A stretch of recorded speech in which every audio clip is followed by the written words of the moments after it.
क्या आपने कभी सोचा है कि अगर पेपर करेंसी को इस दुनिया से पूरी तरह से खत्म कर दिया जाए और इसकी जगह एक ऐसी RFID टेक्नोलॉजी आपको दी जाए जिससे आने वाले समय में आप पेमेंट जैसी चीज़ें कर पाएंगे, तो क्या आप इस बात पर यकीन करेंगे? तो आज हम इस वीडियो में इसी बारे में बात करेंगे कि क्यों इस दुनिया को एक कैशलेस सोसाइटी में बदला जा रहा है। आज हम इस वीडियो में इसी तरह की कुछ दिमाग हिला देने वाली चीज़ों पर बात करेंगे, पर उन सब चीज़ों से पहले मैं आपको बताना चाहूँगा कि एक डिजिटल आइडेंटिफिकेशन आखिर होती क्या है। मैं जानता हूँ बहुत से लोग इस बारे में पहले से ही जानते होंगे, पर जो नहीं जानते उन्हें मैं बताना चाहूँगा कि डिजिटल आइडेंटिफिकेशन एक ऐसी आइडेंटिफिकेशन होती है जिसमें आपकी सारी आइडेंटिफिकेशंस को डिजिटलाइज कर दिया जाता है। फॉर एग्जांपल, आधार कार्ड एक डिजिटल ID होता है और इसी आधार कार्ड के अंदर किसी इंडिविजुअल की उसकी सारी इन्फॉर्मेशन, उसका डेट ऑफ बर्थ, उसका नाम, उसका एड्रेस, ये सब एक डिजिटल फॉर्म में मौजूद होता है, जिसे आपके बायोमेट्रिक्स यानी आपके फिंगरप्रिंट्स और आई स्कैन के साथ अटैच कर दिया जाता है और इसी को एक डिजिटल आइडेंटिफिकेशन कहा जाता है। खैर, अगर बात करें बाकी डॉक्यूमेंट्स की, फॉर एग्जांपल आपका पासपोर्ट, आपका वोटर ID कार्ड, तो ये अभी एक डिजिटल ID नहीं है, बट समय के साथ साथ इन्हें भी डिजिटलाइज कर दिया जाएगा। पर यहाँ पर एक प्रॉब्लम है कि आधार कार्ड की तरह इन सब डॉक्यूमेंट्स को डिजिटलाइज करके आपके बायोमेट्रिक्स यानी कि आपके फिंगरप्रिंट्स और आपके आई स्कैन के साथ अटैच कर पाना पॉसिबल नहीं है। इन सभी डॉक्यूमेंट्स को डिजिटली ह्यूमन बॉडी से अटैच करने के लिए एक नई तरह की टेक्नोलॉजी की जरूरत पड़ेगी और इस टेक्नोलॉजी को कहा जाता है एक ह्यूमन RFID चिप।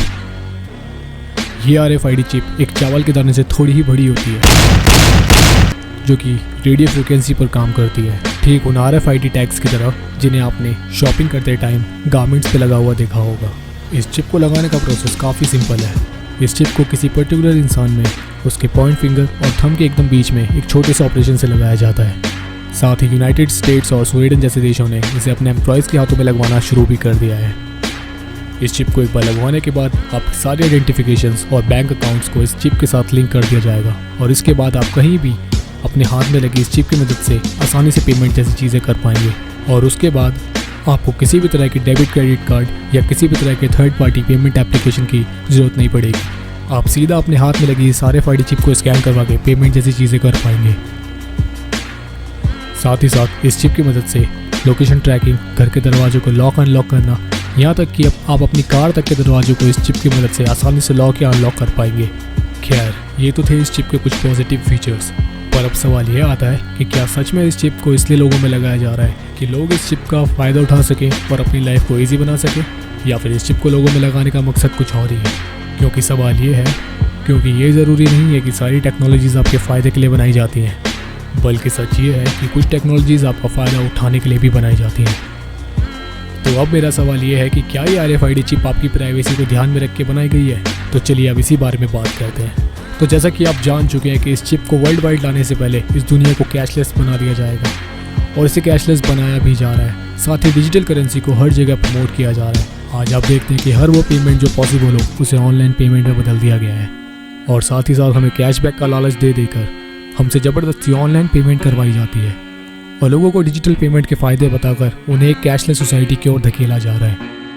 आज एक रिक्शे वाले से लेकर एक बिजनेसमैन तक सब ई-वॉलेट यूज़ करते हैं, पर अब आप सोच रहे होंगे कि कैशलेस हो जाने से हमारा क्या नुकसान है। तो चलिए मैं इसको भी आपके लिए क्लियर कर देता हूँ।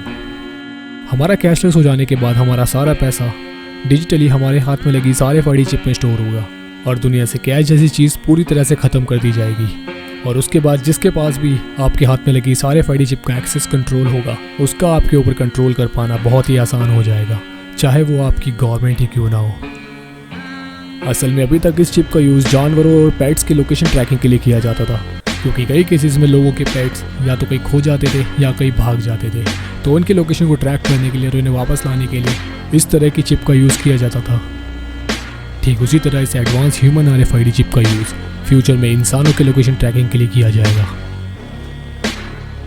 पर बात सिर्फ यहीं ख़त्म नहीं होती। अगर ये चिप आपके हाथों में लगी हो तो आप हर वो काम और बात मानने के लिए मजबूर होंगे जिन्हें आप आज मानने से मना करते हैं। फॉर एग्जाम्पल, आज आप देखते हैं कि कुछ भी गलत होने पे लोग गवर्नमेंट का विरोध करने सड़कों पर उतर आते हैं और उन्हें कंट्रोल करने के लिए गवर्नमेंट को टीयर गैस जैसी चीज़ों की मदद लेनी पड़ती है। पर अगर आपके हाथों में ये RFID चिप लगी हो तो आपकी आवाज़ को दबा पाना और भी आसान हो जाएगा। वो चाहे तो सीधा आपके हाथ में लगी इस RFID चिप को डीएक्टिवेट कर सकते हैं, जिससे आपके सारे बैंक अकाउंट्स और IDs इनवैलिड या डीएक्टिवेट हो जाएंगे और उसके बाद आप कुछ भी नहीं कर पाएंगे।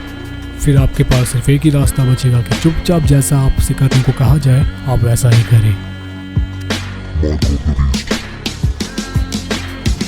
आते हैं इस वीडियो के सबसे इम्पॉर्टेंट टॉपिक के ऊपर कि क्या यह chip mark of the beast या कहें शैतान की छाप है, और अगर हाँ तो कैसे। पर सबसे पहले मैं चाहूँगा कि आप जानें कि ये words the mark of the beast आया कहाँ से है।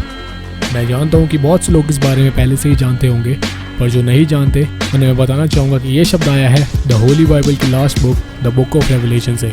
और the book of revelation Christian community में सबसे ज़्यादा इंपॉर्टेंट बुक मानी जाती है, क्योंकि इस बुक में फ्यूचर में होने वाली सभी घटनाओं का जिक्र किया गया है। और इसी बुक के अंदर फ्यूचर में आने वाले सेटन या शैतान की उस मार्क या फिर the mark of the beast के बारे में बताया गया है, जिसे आप काफ़ी समय से सुनते आ रहे हैं। इस बुक के चैप्टर 13 में वर्ड 16 से लेकर 18 तक में फ्यूचर में आने वाले उस satanic mark the mark of the beast के बारे में लिखा गया है। यहाँ कुछ इस तरह से लिखा हुआ है कि आने वाले समय में दुनिया के सभी लोगों को उनके हाथ और उनके माथे पर एक तरह का सैटेनिक मार्क दिया जाएगा, और जिसके पास वो सैटेनिक मार्क नहीं होगा वो किसी भी तरह की लेन देन या किसी भी तरह की शॉपिंग जैसी चीज़ें नहीं कर पाएगा। और अगर आप ध्यान से पढ़े तो नंबर 18 वर्ड्स में इस सैटेनिक मार्क को पहचानने का एक हिंट भी दिया गया है, जिसमें इस सैटेनिक मार्क का नंबर 666 बताया गया है। और इसी 666 के चलते कुछ लोगों को आज ऐसा लगता है कि जो ये सैटेनिक मार्क फ्यूचर में उन्हें दिया जाएगा उस पर डायरेक्टली कोई 666 मेंशन किया होगा। बट मैं उन्हें बताना चाहता हूँ कि अगर वो डायरेक्टली इसके ऊपर 666 को मेंशन कर देंगे तो सब लोग इसे आसानी से पहचान लेंगे कि ये वही सैटेनिक मार्क है जिसके बारे में बाइबल में हमें बताया गया था। इसलिए इस सैटेनिक नंबर को छुपा के उस चिप के अंदर डाला जाएगा ताकि कोई इसे पहचान ना सके। और जैसा कि बाइबल में बताया गया था कि जिसके पास नॉलेज हो वो इस नंबर को जोड़ ले, क्योंकि इस नंबर को इतना तोड़ मरोड़ के इस चिप में डाला जाएगा कि उसको पहचानने के लिए आपको न्यूमरोलॉजी और काफ़ी सारे मैथमेटिकल तरीकों का यूज़ करना पड़ेगा। इसी तरह की एक कंपनी बायोहैक्स, जिसने एक नई तरह की ह्यूमन RFID चिप बनाई है, और उस चिप का मॉडल नंबर उन्होंने ANTAC 216 रखा है। तो अगर आप इस 216 को 6 × 6 × 6 करते हैं तो आपको मार्क ऑफ द बीस्ट मिल जाएगा। और इसी बात को लेकर सारे बाइबल स्कॉलर्स में बहस छिड़ी हुई है कि क्या यही वो मार्क ऑफ द बीस्ट है जिसके बारे में बाइबल में 2000 साल पहले ही हमें वार्न कर दिया गया था। क्योंकि हर वो चीज़ जो बाइबल में इस सैटेनिक मार्क के बारे में लिखी गई थी वो सब इस RFID चिप से मैच करती है। फॉर एग्जाम्पल, जिसके हाथ में ये मार्क नहीं होगा उसको छोड़ कोई भी लेन देन नहीं कर पाएगा। सेम उसी तरह जिसके हाथ में ये RFID चिप नहीं होगी उसको छोड़ कोई भी लेन देन नहीं कर पाएगा। पर अभी भी बहुत से लोग ऐसे हैं जो ये मानते हैं कि ये RFID चिप वो मार्क ऑफ द बीस्ट नहीं है, क्योंकि जैसा बाइबल में लिखा गया था ये चिप या फिर ये मार्क हाथ और माथे दोनों पे लगाया जाएगा, पर ये RFID चिप तो सिर्फ हाथों में लगाई जा रही है।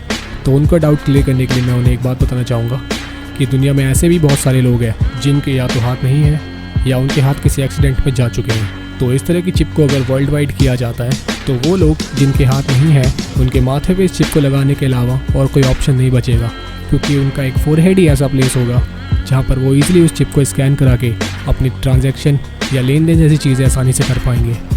पर इस RFID चिप की थ्योरी को लेकर हम पूरी तरह से श्योर नहीं हो सकते, क्योंकि हो सकता है फ्यूचर में ये एक RFID चिप ना होकर कोई डिजिटल टैटू हो जिसे आपके हाथ या आपके फोरहेड पे लगाया जाए। तो आपके पॉइंट्स इस चिप को लेकर क्या है नीचे कमेंट करना बिल्कुल ना भूलें, क्योंकि ये चीज़ें होनी तो तय है। सो इसलिए स्टे अवेक माय फ्रेंड्स। इस चिप में NFC यानी नियर फील्ड कम्युनिकेशन टेक्नोलॉजी का इस्तेमाल किया जाता है। In human bodies could transform the way we tackle many everyday tasks. Wisconsin implanting microchips in its employees in the skin of their hands. So what are they tracking, and would you say yes if your boss asked you to do the same? Right in our hands. Microchip meant to make the workplace experience faster and more efficient. The implant, which has been FDA approved. Do you think this is the future? It is the future. This is the future. There is just as much interest from parents with young kids that want to be able to implant their children.